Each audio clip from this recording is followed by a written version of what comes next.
혹시 사업 공간이 조금만 더 넓었으면 하고 생각해 보신 적 있으세요? 아, 저쪽에 창고 하나만 딱 더 있으면 좋겠는데 싶을 때요.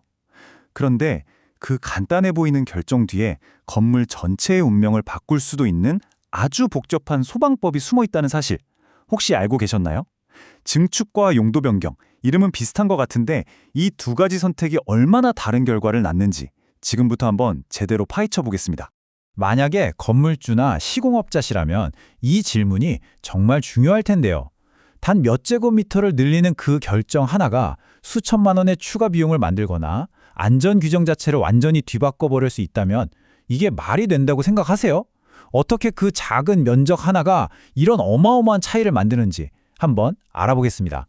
자, 공간을 늘리는 방법은 크게 두 가지가 있어요. 하나는 건물을 바깥으로 더 짓는 증축, 또 다른 하나는 기존 공간의 쓰임새를 바꾸는 용도 변경이죠. 건축하는 입장에서는 비슷비슷해 보일 수 있거든요. 하지만 소방법의 세계에서는요, 이게 정말 하늘과 땅 차이의 결과를 만들어냅니다. 자, 첫 번째 길, 증축부터 볼게요.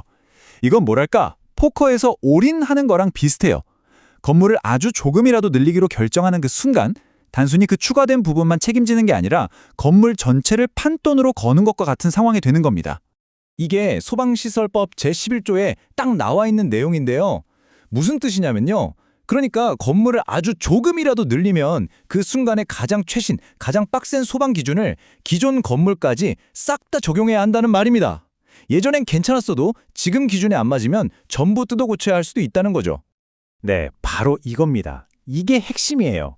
아니 그냥 창고 하나 작게 덧붙였을 뿐인데 갑자기 건물 전체에 스프링클러를 쫙 깔아야 하는 상황이 생길 수 있다는 거예요. 이러면 비용이랑 공사 규모가 완전히 다른 얘기가 되는 거죠. 자, 그럼 이제 완전히 다른 세상으로 가보겠습니다. 바로 용도 변경인데요. 이건 증축이랑은 어떻게 다를까요? 용도 변경의 핵심 단어는 딱 하나, 부분 적용입니다. 부분 적용. 증축이랑은 다르게 법이 건물 전체를 보지 않아요. 오직 용도가 바뀐 바로 그 공간, 딱 그 부분에만 새로운 소방 기준을 적용하는 거죠. 기존 건물은 그냥 그대로 두고요. 바로 이 지점, 이게 증축과 용도 변경을 가르는 결정적인 차이점인 거죠. 기존 건물은 아예 신경도 안 쓴다는 거예요. 그리고 바로 여기서 교묘하게 법을 피해가는 어떤 안전의 허점이 생길 수 있는 겁니다. 자, 그럼 이 두 가지 규칙이 실제 현장에서 얼마나 다른 결과를 낳는지 한번 구체적인 사례로 들어가 보죠.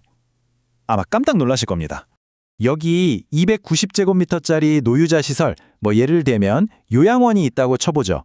우리나라 법에서는 300제곱미터가 넘어가면 간이 스프링클러를 꼭 달아야 하거든요. 지금은 딱 10제곱미터가 모자라서 설치 의무가 없는 상태예요. 아슬아슬하죠. 그런데 이 시설에 딱 20제곱미터가 더 필요해졌습니다.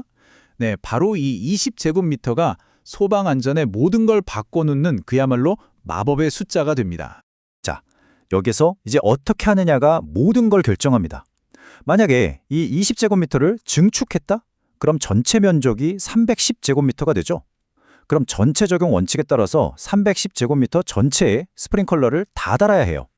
그런데요, 만약에 다른 용도로 쓰던 20제곱미터 공간을 노유자 시설로 용도 변경해서 310제곱미터를 만들면 어떻게 될까요? 이때는 법이 새로 들어온 그 20제곱미터만 봅니다.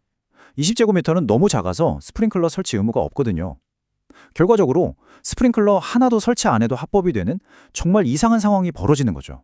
이런 걸 뭐라고 부르냐면요, 살라미 슬라이싱이라고 해요.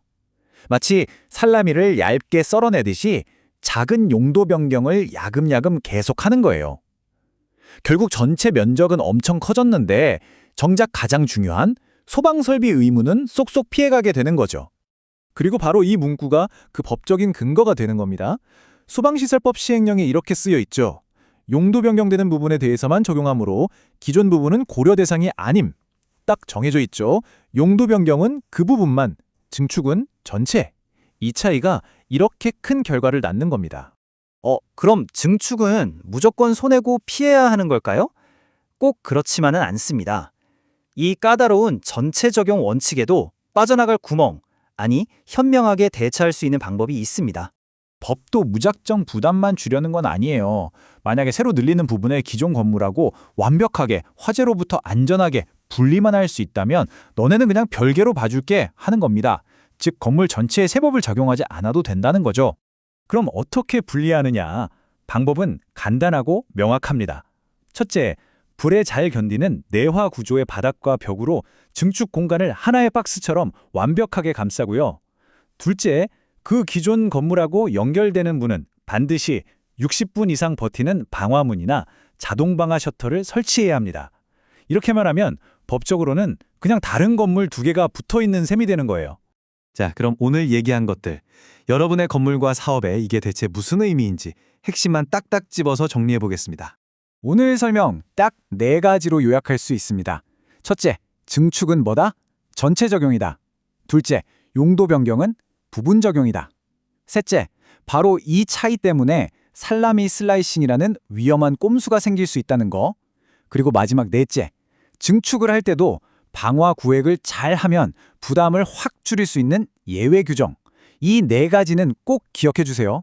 오늘 설명, 결론은 사실 딱 하나입니다. 소방법, 정말 복잡하고 계속 바뀌어요. 인터넷 검색 몇 번 해보고 아는 사람한테 주워듣고 이런 걸로 어설프게 판단하시면 절대 안 됩니다. 어떤 공사를 하시든 무언가 바꾸기 전에는 반드시 관할 소방서에 먼저 전화해서 물어보세요. 그게 여러분의 소중한 재산과 그리고 그 안에 있는 모든 사람들의 생명을 지키는 유일하고 가장 확실한 방법입니다.